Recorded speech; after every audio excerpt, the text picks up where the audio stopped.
dawladda Turkiga ayaa kaalinta koowaad kaga soo baxday wadamada ugu awoodda badan mandiqada Bariga Dhexe. Turkiga ayaa la og yahay in kaalinta sagaalaad uu kaga jiro wadamada caalamka kuwooda ugu awoodda badan.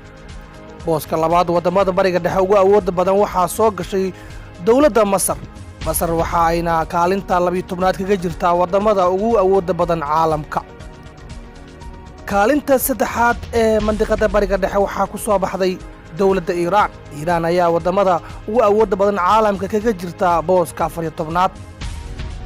Israa'iil ayaa ku soo baxday kaalinta afaraad. caalamka marka la eegana kala sarreynta dhanka awoodda militariga Israa'iil waxay kaga jirtaa booska 16aad. Sacuudi Carabiya ayaa ku soo baxay kaalinta 5aad. marka la fiiriyo kala sarreynta dhanka awoodda militari ee caalamkana Sacuudigu wuxuu ku jiraa kaalinta 25aad. booska 6aad ee wadamada mandiqada Bariga Dhexe ugu awoodda badan waxaa si la yaab leh uga soo muuqatay Syria oo dagaalo xooggan ay ka socdaan ayay ciidamadeedu waxay sameeyeen horumar xooggan. ciidamada Suuriya kaalinta 50aad ay kaga jiraan kala sarreynta caalamka.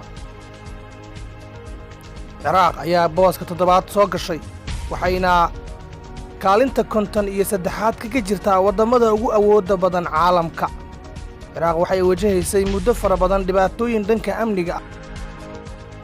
kaalinta 8aadna waxaa ku soo baxday Imaaraadka Carabta. Imaaraadka ayaa booska 62aad kaga jira wadamada caalamka kuwooda ugu awoodda badan. Yemen ayaa soo gashay kaalinta 9aad. Yemen waxay caalamka ka soo gashay booska 73aad.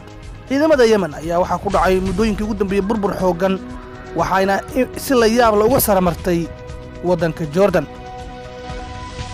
Jordan ama Urdun ayaa iyana gashay booska 10aad. marka la eego kala sarreynta dhanka caalamkana waxay kaga jirtaa booska 76aad.